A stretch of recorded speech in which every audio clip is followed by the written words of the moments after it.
अस्सलाम वालेकुम ख़वातीन व हज़रात, सुख़न अनप्लग की एक और एपिसोड में आपको खुशामदीद कहते हैं। आप देखते आए हैं कि मुख्तलिफ़ तबका फ़िक्र से जो ताल्लुक़ रखते हैं लोग उनसे बात कर रहे हैं, उनसे सीख रहे हैं और इसी हवाले से हमें बड़ा मौका मिलता है लोगों से बात करने का। जो मेरा ख़ुसूसी अपने तौर पे पसंदीदा टॉपिक है वो ये है कि जो इंटरवेंशंस लेके आ रहे हैं। और इस हवाले से ये एक ऐसा प्रोजेक्ट था जिसका मेरे ट्विटर से तारुफ़ हुआ और मैं कुछ अरसे से फिर उनको फॉलो कर रहा था एक खुफिया तौर पे कि अच्छा ये क्या हो रहा है, एंड वेरी इंट्रीग्ड। और फिर रिसेंटली मैंने हिम्मत करके मैसेज किया and I wanted to know कि अभी लॉन्च हो गया है। सो मतन साज की हम बात कर रहे हैं, ये क्या है, इसके पीछे क्या स्टोरी रही है, ये आगे कहाँ जा रहा है और मोर इम्पॉर्टेंटली ये किस चीज़ को एड्रेस कर रहा है। इसके लिए हम आज बात करेंगे इसके जो फाउंडर हैं, क्रिएटर हैं, the man behind this project, Zeerak Ahmed से, जिन्होंने हमें आज टाइम दिया है। So first of all thank you so much for giving us your time. नहीं, thank you so much for having me Hammad. आपके काम का मैं बहुत तारीफ ही कर सकता हूँ। तो मेरे लिए भी बहुत ऑनर है कि आपने मुझे मतन साज पे बात करने अपने पास बुलाया। नहीं, थैंक यू सो मच। ज़ीरा के बारे में थोड़े से बताते चलें। डिज़ाइनर हैं, इंजीनियर हैं, राइटर हैं। मैं अभी शायद हम पहले बात कर रहे थे, मैं बता नहीं सका इनके, मैंने एक दो ब्लॉग्स एक्चुअली हमनवा में पढ़े थे। लेकिन मुझे इल्म नहीं था कि ये वही शख्सियत हैं जो पीछे लिख रहे हैं। इनकी जो बेसिकली डे जॉब है ये अमेज़ॉन में काम करते हैं। इसके साथ जिस पे हम आज बात कर रहे हैं वो हम बात कर रहे हैं कि उर्दू कीबोर्ड के हवाले से उन्हें एक इंटरवेंशन लेके आए हैं जिसमें हमारे लिए क्या चीज़ सहल और आसान बनी है, इस पर हम आगे बात करेंगे। मतन साहब उसका नाम है। बट सबसे पहले तो फिर ज़ीरक मेरा क्वेश्चन ये होगा कि एक्चुअली आप क्या इशू सॉल्व करना चाह रहे हैं, या क्या आपके सामने एक ज़रूरत आई जिसको आपने सोचा कि एड्रेस किया जाए। देखिए जी, एक बहुत बड़ी ज़रूरत है। वो बड़ी ज़रूरत ये है कि हमारे खित्ते में अब बहुत सारे लोग पहली दफ़ा इंटरनेट पे आ रहे हैं। पिछले चंद साल में हमने देखा ही है, मोबाइल ब्रॉडबैंड के ज़रिए और पहले वायर्ड ब्रॉडबैंड के ज़रिए लोगों का इंटरनेट पे एकदम से आना हुआ। लेकिन हमारा खित्ता दुनिया के उन खित्तों में से है जिनमें बहुत ज़्यादा लोग पहली दफ़ा इंटरनेट इस्तेमाल करेंगे। तो हमारे पास ये एक मौका है कि हम इस पॉपुलेशन के लिए टेक्नोलॉजी एक नए सिरे से बनाएं, एक नए सिरे से डिज़ाइन करें, जो इस पॉपुलेशन के लिए समझना आसान हो। अ, अगर आप देखें हालात पाकिस्तान के टेक्नोलॉजी के, तो आपको ये अंदाजा होता है कि पाकिस्तानी टेक्नोलॉजी और ख़ास तौर पे उर्दू टेक्नोलॉजी एक दुनिया के एक अजीब पैरेलल रेल्म में रहती है। इससे मुराद ये कि जैसे आप देखा चाहें कि अगर उर्दू पब्लिशिंग में जाना हो तो आपको सुनना होगा कि इन पेज इस्तेमाल करना ज़रूरी है। उसमें ये ख़ास फ़ॉन्ट इस्तेमाल करते हैं हम, नूरी नस्तलीक जिसके साथ चलती है। जी। और अगर आपने उर्दू में टाइपिंग करनी हो तो बहुत सारे लोग खुद तो कोशिश करते ही नहीं, किसी और को ढूंढते हैं जो उनके लिए कर ले। और बहुत सारा सॉफ्टवेयर ऐसा है जो उर्दू में तो मौजूद ही नहीं, बल्कि सिर्फ इंग्लिश में ही आप इस्तेमाल कर सकते हैं। अच्छा, एक तरफ तो ये सिचुएशन है। दूसरी तरफ सिचुएशन ये है कि अगर आप टेक्नोलॉजी वालों से बात करें तो वो कहते हैं हमने तो ये सारे प्रॉब्लम बहुत सारे सॉल्व कर दिए, तो हमने तो आ, आ, हम तो रेडी हैं, लोग उर्दू में इस्तेमाल करना शुरू करें तो आराम से कर लें। आ, और फिर जब आप किसी के पास जाते हैं, जैसे अगर मैं अपने पेरेंट्स के पास जाऊं या अपने ग्रैंड पेरेंट्स के पास जाऊं, तो उनको ऐसे लगता है कि जैसे कि ये तो उर्दू में हो ही नहीं सकता। यानी कि ना सिर्फ आ, उनको ये इल्म नहीं है कि उर्दू फंक्शनैलिटी कुछ एग्जिस्ट करती भी है, उनको ये यकीन है कि उर्दू टेक्नोलॉजी एग्जिस्ट कर भी नहीं सकती, क्योंकि हमने पिछले कई 20-30 साल इतने समझौते किए हैं टेक्नोलॉजी में उर्दू के लिए, कि अब हमें ये एहसास होता जा रहा है कि शायद काम हम इंग्लिश में ही कर सकते हैं। इसकी आपको एविडेंस मिलती है जब हम बात करते हैं एजुकेशन सिस्टम्स में। एजुकेशन सिस्टम में आपने कभी नोट किया होगा कि बहुत सारे लोग सजेस्ट करते हैं कि टेक्निकल वोकेबलरी इंग्लिश में ही छोड़ दें। अगर बाकी काम उर्दू में ही कर रहे हैं, कॉन्वर्सेशनली उर्दू में पढ़ा दें, लेकिन टेक्निकल वोकेबलरी इंग्लिश में ही छोड़ दें। उसकी वजह यह है कि हमें लगता है कि कोई टेक्नोलॉजिकल प्रोग्रेस हो ही नहीं सकता उर्दू में, उसके लिए इंग्लिश में करना ज़रूरी है। तो जितनी बड़ी ज़बान उर्दू है उसमें हमें इस तरह के प्रॉब्लम्स आने नहीं चाहिए। तो ये एक बड़ा पस मंज़र है जिसके अंदर काम करने का कुछ ख्याल था। ठीक। उसमें से ऑब्वियसली अब इतने मसाइल हैं तो उसमें चंद मसाइल चुनने थे जहां से हम शुरू कर सकें काम करने के लिए। तो मेरी शुरुआत हुई एक कीबोर्ड से, जिसका नाम हमने मतन साज रखा है। ये कीबोर्ड अब iOS ऐप स्टोर पे पिछले नवंबर में लॉन्च हुआ। इस कीबोर्ड का मकसद ये है कि उर्दू लिखने वालों के लिए जिन्होंने ज़िंदगी में कभी टाइपिंग की ही नहीं, या जिनको इतनी दुश्वार लगती है करंट टाइपिंग करना मौजूदा कीबोर्ड से, कि वो उससे कतराते हैं, कि उनके लिए एक दरवाज़ा खोल दिया जाए कि वो पहली दफ़ा टाइपिंग कर सकें। तो हमने किया ये कि उर्दू कीबोर्ड का डिज़ाइन अरबी रस्मुल ख़त के अंदर मौजूद जो उसकी अपनी नौयत थी उससे निकालने की कोशिश की। यानी किया ये कि जैसे मौजूदा उर्दू कीबोर्ड में आपने नोट किया होगा उर्दू के 39 हर्फ हैं, तो वो 39 हर्फ हम जी। जोड़ देते हैं कीबोर्ड के ऊपर। कुछ जगह तो शिफ्ट दबा के भी आपको इस्तेमाल करना पड़ता है, और हम जोड़ते ऐसे हैं कि हम कहते हैं कि फोनेटिकली जोड़ दें, पी के ऊपर पे, जी। क्यू के ऊपर काफ, इस तरह। तो उसमें भी ये कि अगर आपको अंग्रेजी में टाइपिंग करनी आती है तो आप ठीक है, उर्दू में टाइपिंग करनी आए तो आपको अंग्रेजी में टाइपिंग सीखनी पड़ेगी। वो उसमें भी हमने मुश्किल कर दिया लोगों के लिए टाइपिंग सीखना। तो हमने किया ये कि हमने इन अजम्पशंस को या इन अम, अ, जोड़ों को जो जो जो हमने फोर्स किए थे उर्दू के ऊपर, वो हमने पीछे छोड़ दिए। और हमने कहा कि अरबी रस्मुल खत में अगर आप देखें तो हरूफ की बहुत मिलती जुलती शक्लें होती हैं। बे पे ते का सेम शेप है, जीम जे ए का शक्ल सेम है, काफ गाफ की शक्ल सेम है। तो हमने इसके जरिए कीबोर्ड को छोटा कर दिया। तो हमने किया ये कि बजाय इसके कि आप बे पे ते के सेपरेट बटन हो, एक ही बटन है। हम्म। आप बस शक्ल दबाएं हर्फ की। बच्चों को ऐसे सिखाते हैं ना कि आप हर्फ का शेप सिखाते हैं पहले, जी। तो आप शेप टाइप करें और नुक्ते खुद ही डलते जाएंगे ऑटो करेक्ट के जरिए।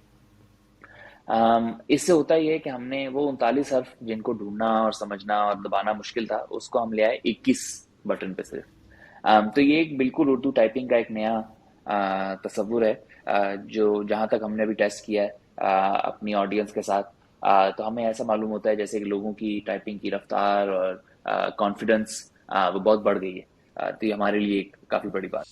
अच्छा, इसमें ज़रा थोड़ा सा मैं गाइड कीजिएगा, क्योंकि आई नो मैंने आपकी एक और प्रेजेंटेशन देखी थी, इसमें आपने बहुत डिटेल से विद प्रेजेंटेशन बताया था। बट मैं जनरली पूछना चाहूँगा कि अभी तक हम देखते हैं कि बाकी लैंग्वेज जिस तरह पर्शियन है या हिंदी है, चाइनीज़ है, अरेबिक है, ये अब ऐसी लैंग्वेजेस हैं जिनके आपको मुख्तलिफ और बड़े ही इंटरेस्टिंग किस्म के आपको इंटरवेंशन मिलेगी। इनकी अवेलेबिलिटी है हमारे जो डिज़ाइन सॉफ्टवेयर्स हैं, प्रीमियर से लेके इन डिज़ाइन और आपके जो बाकी सारे हैं, तो उसमें बड़ी आसानी हो जाती है जब कोई लोग काम कर रहे होते हैं। उर्दू को आप अभी कहाँ देखते हैं, इसकी एवोल्यूशन इस टेक्नोलॉजी के लिहाज से कहाँ तक हुई है? और अभी ऑब्वियसली बहुत स्कोप तो है, लेकिन अभी हम कहाँ खड़े हैं? अभी इन दीगर ज़बानों से हम बहुत पीछे हैं। और इसकी बहुत वजूहत हैं। कुछ बड़ी बड़ी वजूहत मैं आपको बता सकता हूँ। जी। कुछ ये कि उर्दू की कुछ ख़ास नीड्स थी जो हमें पुरानी टेक्नोलॉजी से नहीं मिली। उसमें एक बड़ी नीड ये थी कि नस्तालीक लिखने के लिए उर्दू पढ़ने वाले नस्तालीक को से बहुत लगाव रखते हैं। हम्म। बल्कि ये कि 1980s तक हमारा अखबार, आपको शायद मालूम ही होगा, कि कातिब हाथ से लिखा करते थे जी बिल्कुल। बजाय इसके कि वो टाइप सेट हो। तो दुनिया भर में तो ऐसा कोई सिचुएशन मौजूद नहीं थी। अम, बाकी और ज़बानों में और बाकी और इंडस्ट्रीज़ में बहुत सारी टेक्नोलॉजिकल इंटरवेंशंस होती गई जहाँ पे उनकी ज़बान बेहतर रिप्रेजेंट हो गई। उर्दू में क्योंकि हमारे मसले बहुत पेचीदा थे और हमारी एक्सपर्टीज़ कुछ नहीं थी और हमारी मार्केट शायद इतनी बड़ी नहीं थी, ये टेक्नोलॉजिकल डेवलपमेंट्स नहीं हो पाई। अब भी ऐसा ही है इंडिया में, और चाइना में और मिडल ईस्ट में, जहाँ जहाँ मार्केट्स बड़ी हैं वहाँ आपको नज़र आता है कि टेक्नोलॉजी अडेप्ट कर जाती है लोकल नीड्स को।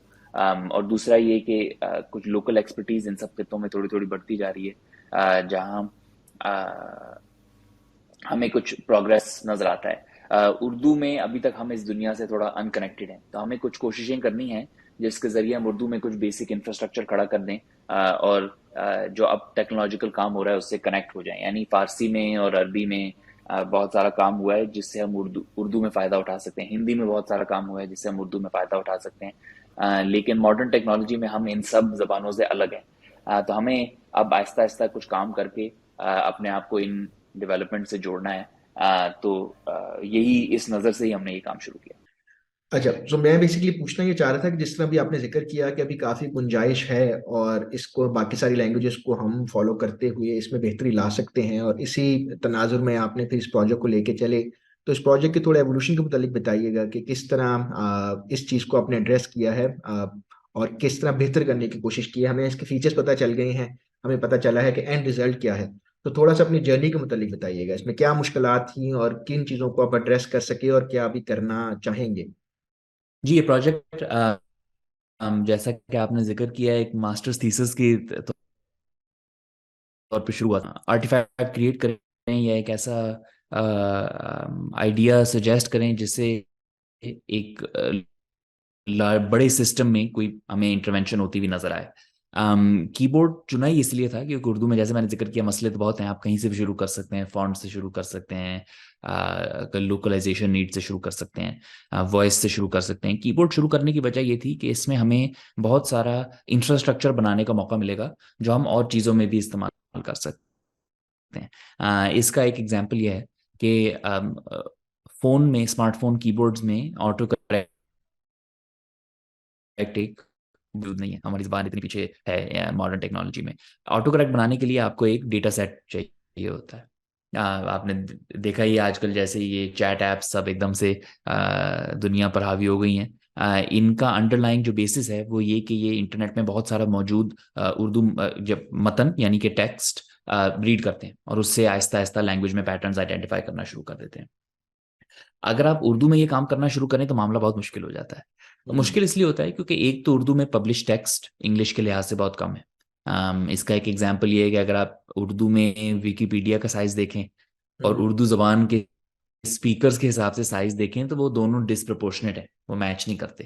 तो एक तो हमें अंदाजा होता है कि उर्दू में लिखा हुआ टाइप टेक्स्ट ही बहुत कम है।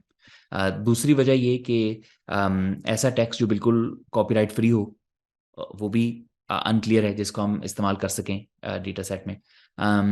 तीसरा प्रॉब्लम ये कि उर्दू का लिखा हुआ ज़्यादातर टेक्स्ट ऑनलाइन गलत है, उसमें बहुत सारी टाइपिंग की गलतियाँ होती हैं। बिल्कुल और ठीक कह रहे हो। टाइपिंग की गलतियाँ इसलिए क्योंकि हमारे टूल्स में बहुत सारे प्रॉब्लम्स थे।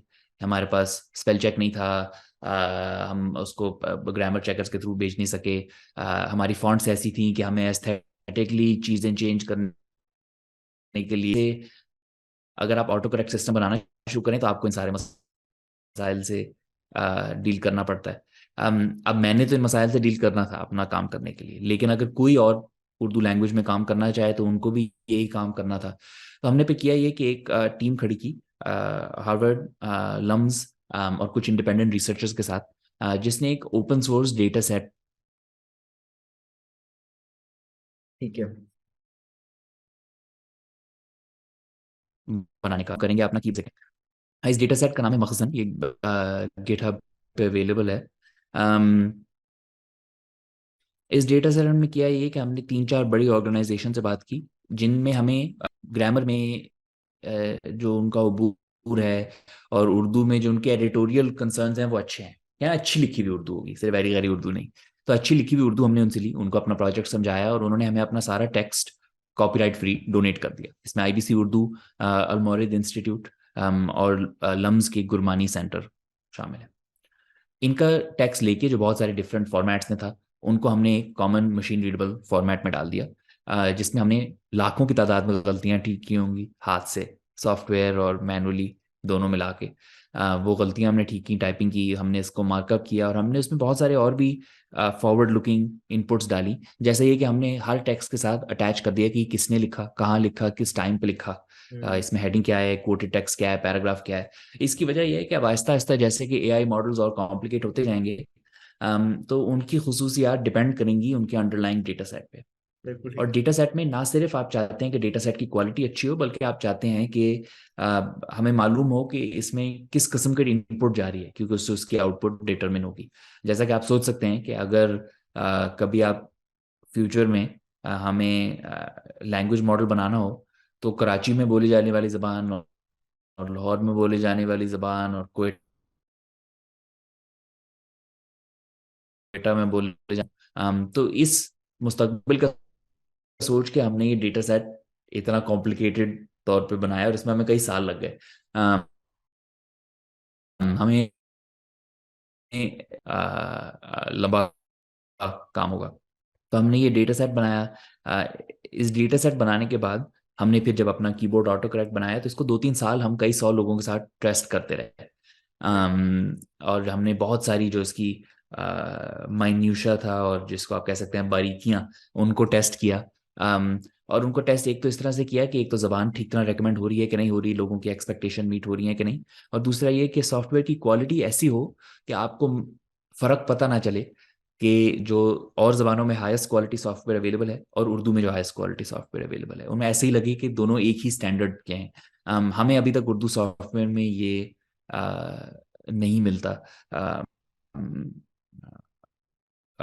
एक स्टैंडर्ड। तो उस स्टैंडर्ड करने के लिए हमें कई साल लगे, तो अब कुल 6 साल हो चुके हैं इस प्रोजेक्ट के आगाज से और अब तक, और अभी तो हमने सिर्फ एक छोटी कंज्यूमर प्रोडक्ट निकाली है। उम्मीद है कि आगे बहुत सारे इसके डिफरेंट रूप और डिफरेंट डेवलपमेंट्स बनती जाएंगी। अभी हमारी कोशिश यही है कि इस प्रोजेक्ट और जो अंडरलाइंग सारा जो डिज़ाइन इंफ्रास्ट्रक्चर है वो जितने लोगों तक पहुंचाया जा सके वो पहुंचा दें। और इसमें एक बड़ा गोल ये है कि एक एग्जाम्पल सेट हो कि उर्दू में काम करने के लिए किस क्वालिटी पे, किस बार पे और किस तरह सोचा जा सकता है। तो हमने तो ये नज़र कीबोर्ड्स पे ली है। आप सोच सकते हैं कि उर्दू में इतने सॉफ्टवेयर बन सकते हैं जिनका हमें काम करना है। पब्लिशिंग में सॉफ्टवेयर बन सकते हैं, डिज़ाइन सॉफ्टवेयर बन सकते हैं। तो वो सब बनाने के लिए एक नज़र ऐसी हो कि हमने ये नहीं सोचना कि वेस्ट में कैसे बना और हम उसको कॉपी कर लें। हमने ये सोचना है कि हमारी ज़रूरत क्या है और हमारी ज़रूरत को सामने रखते हुए हम क्या टेक्नोलॉजी बना सकते हैं अपनी एक्सपर्टीज से, जैसे पाकिस्तान में लोगों को, उर्दू बोलने वालों को, और हमारी जो अब और रीजनल जबानें हैं बहुत सारी, करने के लिए हम क्या क्या काम कर सकते हैं। तो वो एग्जाम्पल एक सेट करना था और अभी तो बस काम शुरू ही हुआ है। नहीं, आप बिल्कुल सही कह रहे हैं, क्योंकि मेरा ये फॉलो अप 2 क्वेश्चंस के आपने ऑलरेडी जवाब दे दिए। एक मेरा यही क्वेश्चन आ रहा था कि कई दफा छोटी छोटी चीजें होती हैं, लेकिन कुछ लोग कमरा जैसा एक सिंपल वर्ड है उसको एंड पे वो हे डालता है, कोई अलिफ डालता है। अताई है वो एन ते से लिख तोए से लिख रहे हैं, वो अलिफ ते अलिफ से भी लोग लिख रहे हैं। तोता अगर आप किताबों में ओरिजिनली देखें तो वो ते से है, लेकिन अब आम लोग पे हम जो पढ़ते हैं कायदों में वो तोए से है। तो ये एक डिबेट थी जो मैं पूछने वाला था कि ये आपको अन करीब जो है ना वो कीबोर्ड वॉरियर से बैकलैश आएगा कहीं ना कहीं से, कि नहीं ये तो ऐसे होता है, मेरी दादी ने ये कहा था तो उन्होंने सही कहा था। तो अभी भी आई एम श्योर कहीं ना कहीं से आएगा, बट इट्स रियली इंपॉर्टेंट कि you have put a proper research and thought behind it and you can actually justify कि भाई ये होता है। इफ यू डोंट नो तो दैट्स योर प्रॉब्लम इन अ वे। नहीं, और इसमें आपने बड़ी खूबसूरत बात की कि लैंग्वेज जैसे डेवलप होती है तो उसमें बड़े कल्चर्स डेवलप हो जाते हैं साथ साथ। अब इसमें कुछ लफ्ज ऐसे हैं जहाँ पे दो तरीके आ गए हैं लफ्ज लिखने के जिनको दोनों को सही माना जाता है। जी कुछ बिल्कुल। जगह ऐसी हैं जहाँ एक गलती है जिसको हम गलती मानते हैं लेकिन हम उसको ठीक नहीं कर पाते। हम्म। बल्कि अगर आप मेरी उम्र के लोगों से बात करें जो उर्दू पहली दफा लिखते हैं तो वो असल में अपने से बड़ों को उर्दू में लिखते हुए इसलिए कतराते हैं क्योंकि उनको लगता है कि उनको पता नहीं कि तोय की जगह तोय डलेगी या ते डलेगा, या जाल है कि जे है, और वो इन गलतियों से डरते हैं। अम, असल बात तो ये है कि ये सब लोग अंग्रेजी में भी इन्हीं गलती से डरते हैं, लेकिन अंग्रेजी में इनकी गलतियां ठीक हो जाती हैं और उर्दू में नहीं हो पाती। तो जहां जहां हमें कॉन्फिडेंस है कि अल्फाज को सही तरह कैसे लिखना है, हम लोगों को सॉफ्टवेयर के जरिए वो कॉन्फिडेंस दे सकते हैं। और बता सकते हैं उनको कि हमने बहुत सारे उर्दू दानों से ही ये सब सीखा है जो हम आपको अब सजेस्ट कर रहे हैं। तो आप उम्मीद रख सकते हैं कि ये गलती नहीं होगी, और बल्कि ऐसा होता है कि हमसे भी गलती हो जाती है। तो बहुत सारे लोग हमें बताते हैं कि ये लफ्ज़ कुछ ठीक नहीं लिखा हुआ है, इसको आपने ठीक करना है, तो हम वो गलतियां पर जाके ठीक करते हैं। क्योंकि जब इतनी दिहाइयों से गलतियां आए जा रही हों और रिकॉर्ड हो रही हों डिजिटली, तो उनको अंडू करने में भी काफ़ी टाइम लगता है, तो हम वो सब कर रहे हैं।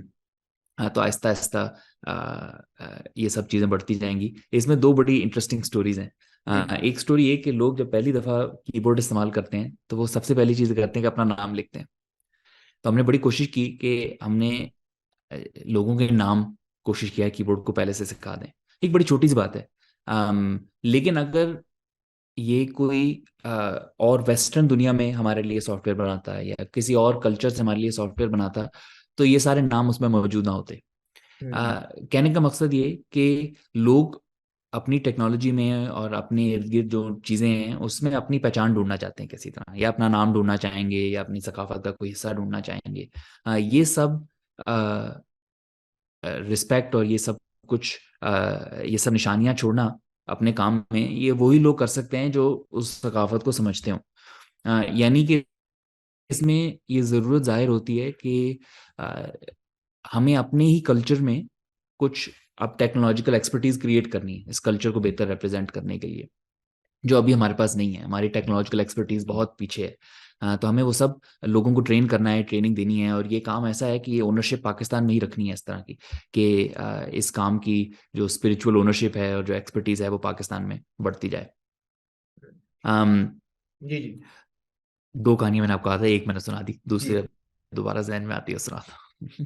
नहीं, आप बिल्कुल सही कह रहे हैं। मैं यहाँ से इसलिए पढ़ा था क्योंकि अभी जब नहीं नहीं, अभी आगे चलें।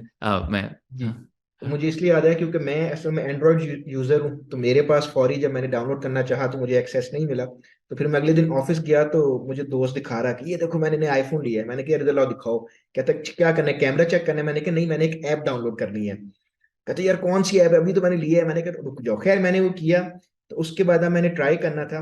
तो मैं हंस इसलिए पड़ा कि जो मैंने पहला मैसेज लिखा था अपने आप को, टेक्स्ट मैसेज, वो मेरा अपना नाम ही था।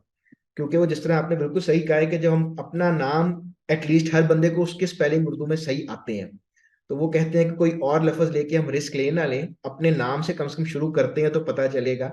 और खैर ये बड़ी मजे की बात है जो आपने बिल्कुल सही कही है कि बाहर आमतौर पे आम नाम आपको नहीं मिलेंगे, बट जब उर्दू यूजर्स को ये नाम अपने नजर आएंगे, और मेजॉरिटी अमूमन नाम मिल ही जाते हैं, इतने बहुत अनकॉमन नाम होंगे, तो वो एक आई थिंक ज्यादा एक अच्छा लगता है जिसको हम बेसिक अगर लेमन टर्म्स में कहें तो वो बात। बिल्कुल। और इसमें एक इंटरेस्टिंग बात उर्दू की खुसूसियत ये है, बल्कि अरबी रस्मुल खत इस्तेमाल करने वाली सब जबानों की खुसूसियत ये है कि उर्दू में बहुत सारे अल्फाज की एक कॉमन रूट होती है, 3 लेटर रूट, जिसको आप कह सकते हैं। जैसे कि अम, ये 3 नाम हैं, अहमद, मोहम्मद, हमद। ये तीनों नाम एक ही रूट से पैदा होते हैं, जिसमें हे, मीम और दाल। आपको एक लफ्ज लिखना आ जाए तो आप बाकी अल्फाज को साथ जोड़ लेते हैं और जहाँ आएंगे। तो जब आप ऑटो करेक्ट के साथ, अच्छे ऑटो करेक्ट के साथ उर्दू लिखना शुरू करते हैं और आपको पता चलता है ते और तोए वाली गलती आपकी पहली दफा ठीक होती है, तो आपकी उर्दू जबान की समझ बढ़ जाती है कई दर्जे। और उससे ये ऐसा होता है कि आपकी जब कॉन्फिडेंस बढ़ती है, तो हमने नोट किया है कि जब हम यूजर एक्सपीरियंस डिज़ाइन में और ह्यूमन सेंटर्ड डिज़ाइन में लोगों को स्टडी करते हैं, तो 2-3 चीज़ें मेजर करते हैं। एक मेजर करते हैं कि फंक्शनली आप कितना काम कर सकते हैं, यानी अगर आपको टाइपिंग करने कहा जाए तो क्या आप टाइपिंग कर सकते हैं कि नहीं कर सकते। एक और कॉमन मेजर होता है, इस मेजर को कहते हैं सेल्फ एफिकेसी। सेल्फ एफिकेसी का मतलब ये कि एक तो है आपकी सलाहियत कोई काम करने की, दूसरा है आपका यकीन उस काम करने में कि आप में ये सलाहियत है कि आप ये काम कर सकते हैं। और ये लगे कि आपको काम कर सकें, लेकिन आपको आता हो काम करना, लेकिन आप महसूस करते हो कि आपसे नहीं होगा, तो आप नहीं कर पाएंगे। तो जितना ही ज़रूरी है आपको फंक्शनल सलाहियत देना, उतना ही ज़रूरी है आपको कॉन्फिडेंस भी देना कि आप ये काम कर सकते हैं, और उससे लोग इनकरेज होते हैं। तो हमने नोट किया है कि लोगों की उर्दू एक्चुअली लिखते हुए बेहतर हो जाती है। ऐसा लफ्ज़ सजेस्ट होता है जो उन्होंने पहले सोचा नहीं होता, उनको मालूम होता है कि उनका जुमला कुछ बेहतर हो गया, उनकी स्पेलिंग कुछ बेहतर हो गई। तो ये एक हमारा गोल है कि इस तरह ना सिर्फ लोगों के जहन में जो टाइपिंग करने का इरादा है उसको आसान करना, बल्कि उनके जहन में टाइपिंग करने का इरादा पैदा करना, कि अब वो बहुत सारी चीज़ें जो पहले या नहीं लिखते थे या किसी और ज़बान में लिखते थे, वो अब उर्दू में लिखने की कोशिश करें। नहीं, आप बिल्कुल सही कह रहे हैं। उसमें मेरा before I move to the question, एक बार जिस तरह वो आपने जिक्र किया उसमें एक ये भी होता है कि जो अगली जनरेशन है, जिनकी उर्दू फॉर वेरियस रीजन, वो एक अलग पॉडकास्ट बन जाएगी कि क्यों हमारा एक नीचे जा रहा है या उस पर इतना तवज्जो नहीं दी जा रही। बट उसमें होता है कि जिस तरह कुछ अल्फाज ऐसे ही हैं जिन पे वैसे कंफ्यूजन रहती है। जिम्मेदारियां अगर हम लिखना चाहें तो अक्सर आप देखेंगे हमारे नेशनल टीवी चैनल्स के ऊपर तक मैंने वो गलत लिखा देखा है, वो रे से जिम्मेदारियां लिख देते हैं कई दफा। इसी तरह कुछ और अल्फाज होते हैं, मुजायका होता है, या स्वाद, और इस तरह भी सीन के भी कई दफा क्योंकि उनकी आवाजें कुछ मिलती हैं, तो हमारी जो अगली जनरेशन है वो धोखा खा जाती है। मेरा क्वेश्चन आपसे ये था कि आपने इसको टेस्ट किया है across various age group. I am sure आप जब इन 6 सालों में मुख्तलिफ लोगों के साथ काम किया, तो उसमें आपके कोई इंटरेस्टिंग लर्निंग, कोई इंटरेस्टिंग एक्सपीरियंसेस, कोई ऐसे इंसाइट्स जो आप शेयर करना चाहें?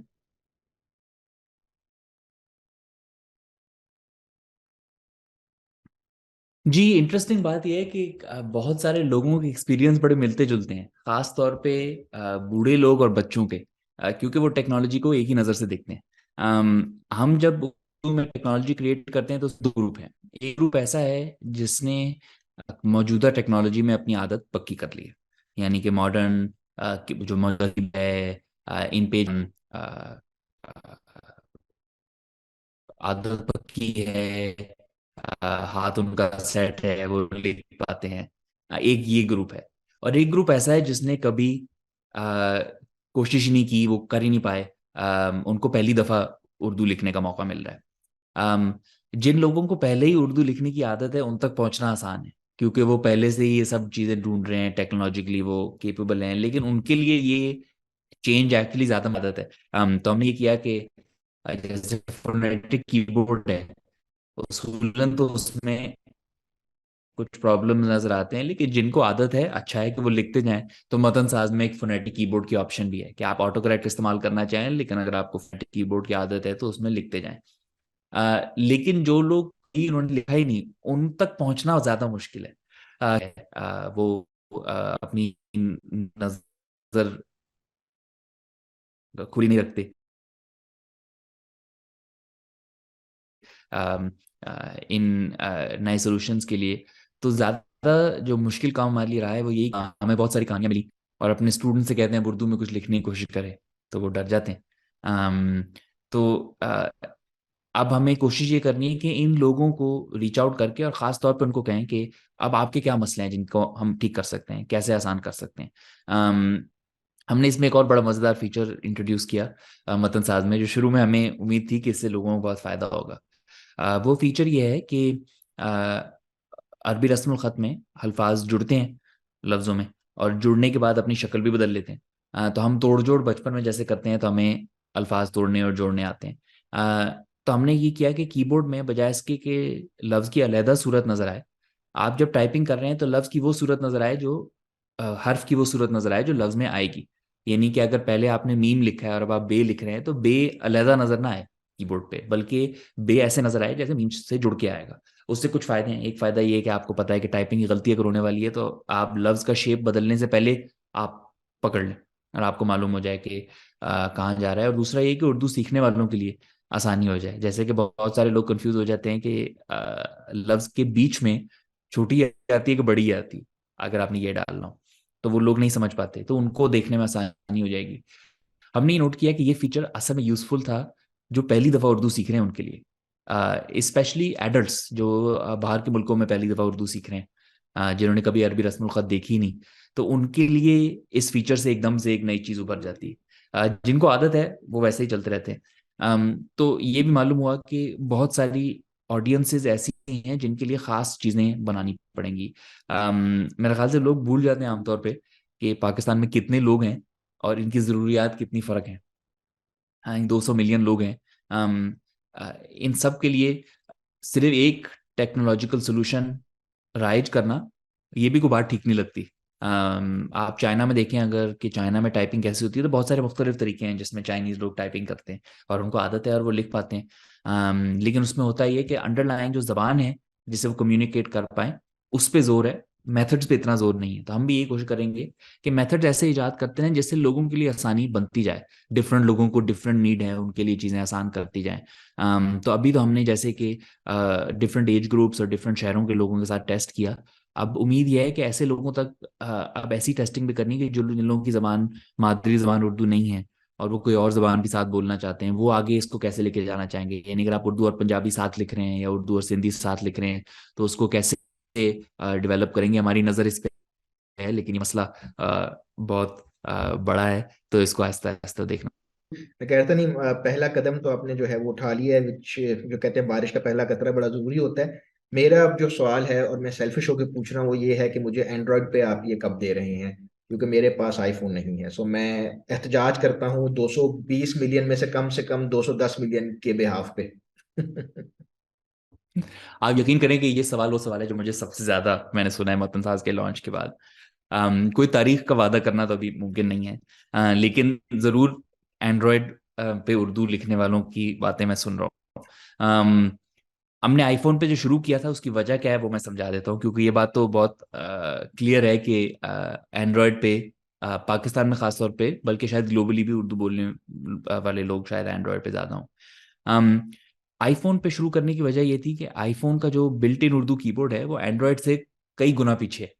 अच्छा। एंड्रॉयड में जो बिल्ट इन उर्दू कीबोर्ड है उसमें बहुत सारे फीचर्स हैं। उसमें एक फोनेटिक कीबोर्ड है, उसमें एक अल्फाबेटिकल कीबोर्ड भी है, जी। उसमें ऑटो करेक्ट भी मौजूद है। तो बहुत सारी आसानियां एंड्रॉयड पे पहले ही मौजूद मौजूद हैं।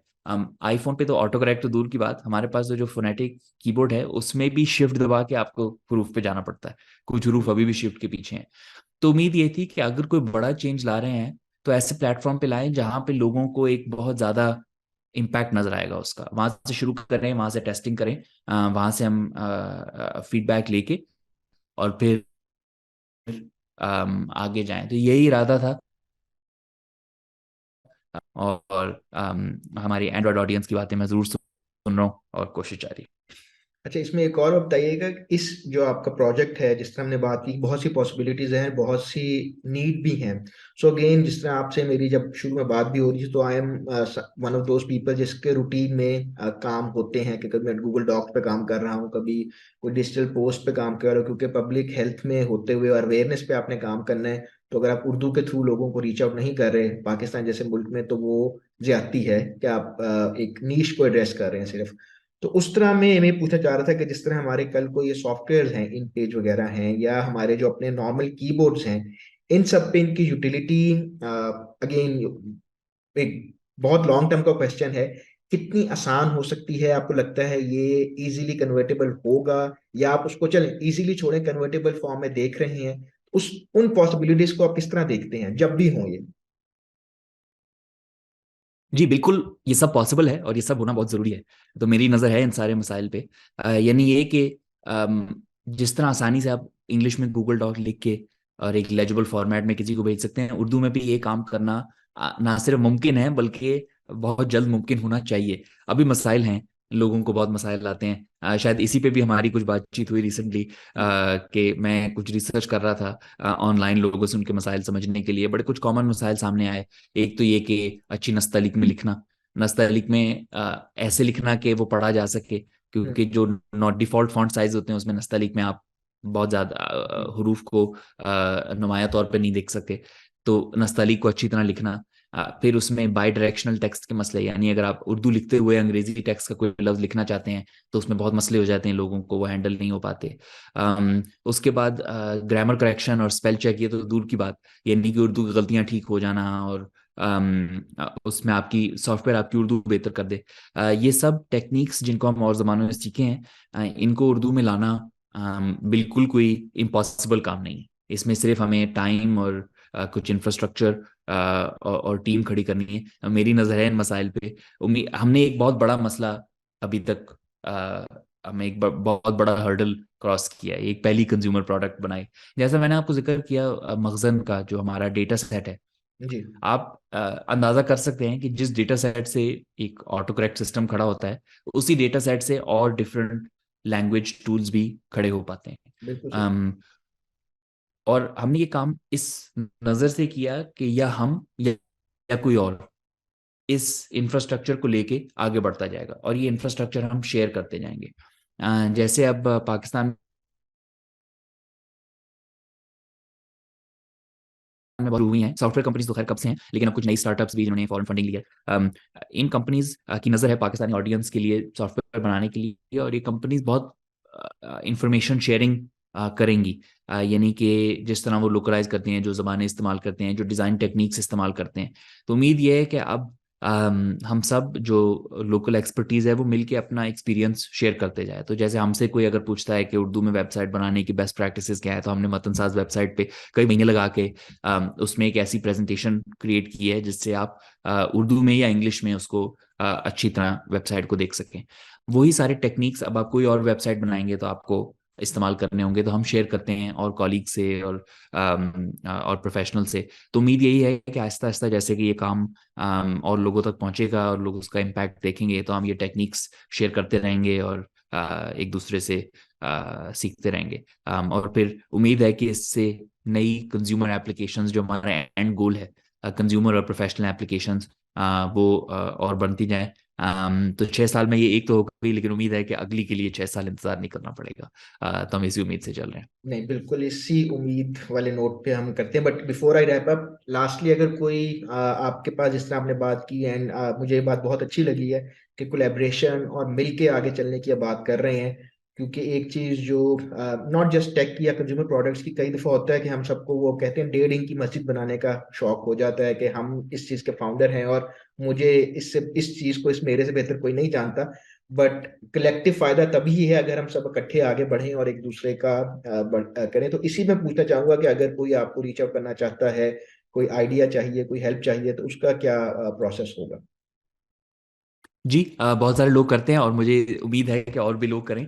इंस्टाग्राम और ट्विटर पे मेरा जो हैंडल है वो मेरा नाम है, फुल नेम ज़ीरक अहमद, ZEERAKAHMED। इस पे अगर आप मुझे मुझ तक लिखें, अपना मैसेज पहुंचा दें, तो मैं इंगेज करता हूँ लोगों से। हम बहुत सारे छोटे से मसले से लेके कि भाई कहाँ से शुरू करना है, हम काम कर रहे हैं, उससे बड़ी स्ट्रेटेजिक चीज़ों पे भी कोलैबोरेशन तक चले जाते हैं। ये सारा काम बना ही कोलैबोरेटिव तौर पे है। यानी ये कि हमने कई साल जो टेस्टिंग की, जो डेटा सेट के लिए हमने लोगों से उर्दू सोर्स की, उर्दू राइटर से बात की, हम स्पेसिफिकली ढूंढते हैं उन लोगों को जो टेस्ट कर पाए।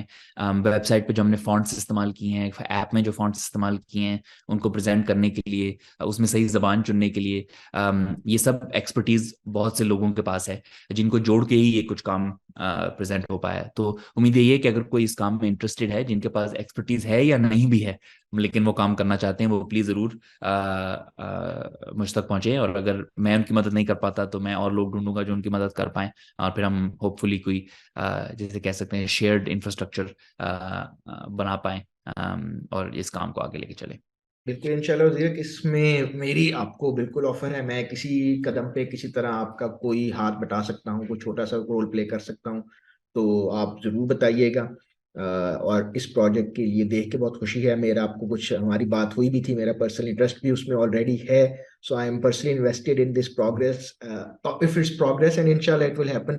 But thank you so much for your time. आपने आज हमें टाइम दिया, बड़े मजे की डिस्कशन हुई, बड़ा अच्छा लगा आपसे बात करके। बिल्कुल, इधर भी ऐसा ही है। आपका बहुत शुक्रिया और उम्मीद है कि गुफ्तगू आगे चलती रहेगी। इंशाल्लाह। चलिए जी, अंटिल नेक्स्ट टाइम, खुदा हाफिज। Once again thanks to our guest. आप इनकी जो ऐप है उसका लिंक मैं डिस्क्रिप्शन में भी डाल रहा हूँ। इसके अलावा iOS पे मतन सास के अगर आप सर्च करेंगे तो आपको वो बड़े आसानी से मिल जाएगी। मैंने इस्तेमाल की हुई है, सो मैं इसको वाउच करता हूँ कि आपको आराम से मिल गई और बड़ा मजा आएगा। But once again thank you Zeerak, until next time, खुदा हाफिज।